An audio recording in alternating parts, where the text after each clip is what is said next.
Assalamualaikum warahmatullahi wabarakatuh. Perkenalkan, nama saya Devi Rawati. Saya ingin mempresentasikan tentang tugas pokok perencanaan SDM.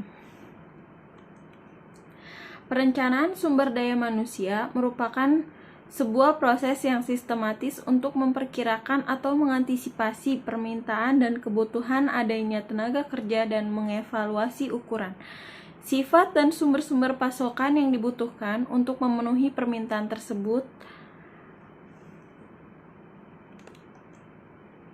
Tugas dan fungsi perencanaan planning sumber daya manusia adalah merencanakan yang memperhitungkan segala sesuatu yang berkaitan erat dengan pengelolaan sumber daya manusia, seperti melakukan perencanaan terhadap rekrutmen karyawan, seleksi, pelatihan, dan orientasi, evaluasi kerja, kompensasi, dan pengintegrasian, pemeliharaan, serta pemberhentian tenaga kerja.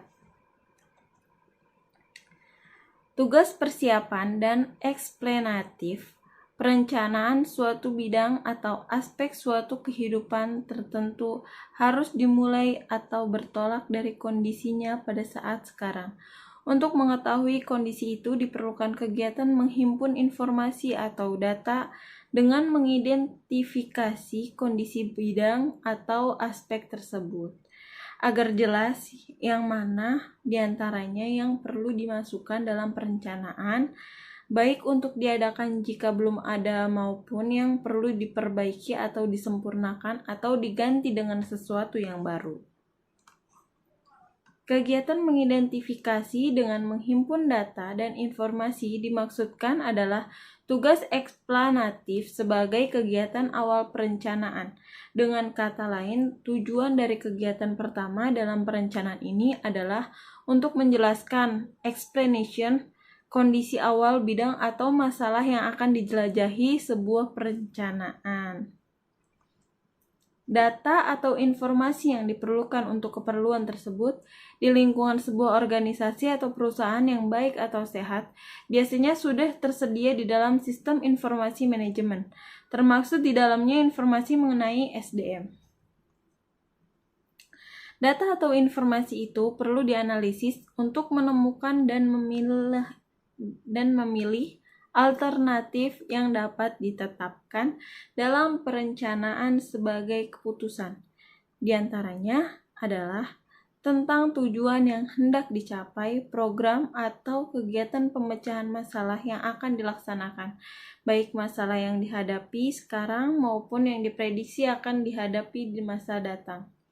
Alternatif itu, sebagaimana telah dijelaskan di atas, pada dasarnya berbentuk pilihan program atau kegiatan dalam memperbaiki, merubah, meningkatkan, atau menyempurnakan kondisi awal bidang yang tercakup dalam sebuah perencanaan, sesuai dengan kondisi organisasi atau perusahaan yang diinginkan di masa depan. Kegiatan yang diuraikan di atas pada dasarnya merupakan langkah persiapan yang hasilnya disebut perencanaan untuk melaksanakan kegiatan-kegiatan di masa depan yang terarah pada tujuan organisasi atau perusahaan. Tugas ini disebut juga tugas orientasi atau kegiatan evaluasi diri yang dilakukan untuk mengenali bidang atau masalah yang akan dijelajahi oleh perencanaan yang akan dirumuskan.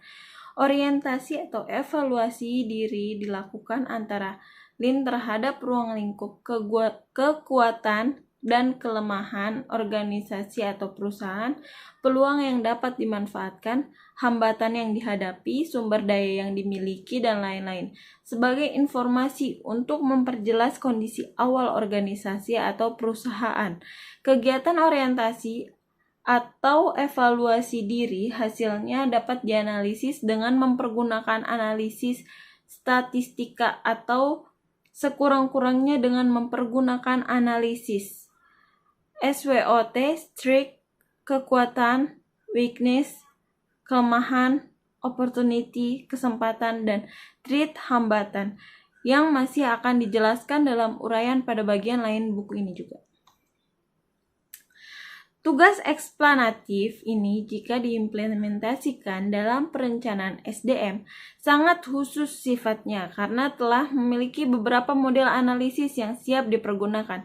Di antaranya disebut audit SDM atau workforce analysis, analisis beban kerja atau workload analysis, terutama dalam bentuk evaluasi pekerjaan, job evaluation, analisis sumber tenaga kerja internal, dan lain-lain yang akan dibahas dalam bab-bab berikutnya. Tugas prediktif, perencanaan pada dasarnya merupakan kegiatan memprediksi suatu kondisi masa depan yang diinginkan berbeda dari kondisinya di masa sekarang.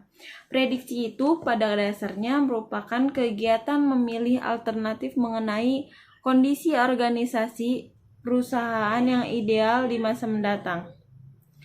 Prediksi harus bersifat realistis, berupa kondisi masa depan yang diperkirakan dapat diwujudkan. Untuk itu harus dihindari memprediksi kondisi masa depan yang tidak mungkin dicapai, sehingga menjadi khayalan yang tidak dapat diwujudkan.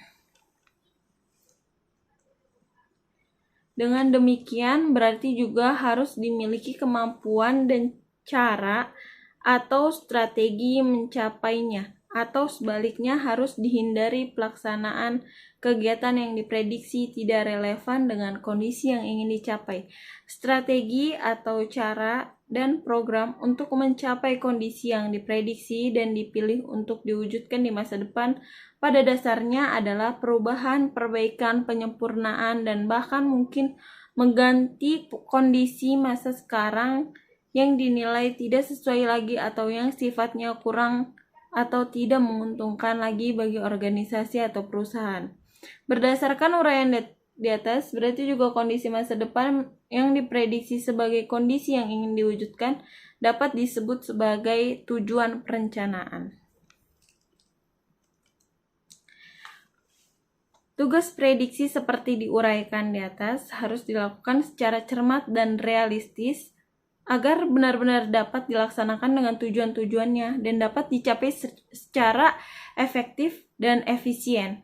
Untuk itu, tugas perencanaan yang pertama seperti diuraikan terdahulu harus dilaksanakan secara baik agar informasi atau data yang digunakan untuk mengetahui kondisi sekarang yang perlu dirubah, diperbaiki, diadakan, dan disempurnakan menjadi jelas, dan penetapan prediksi kondisi yang diinginkan di masa depan tidak keliru.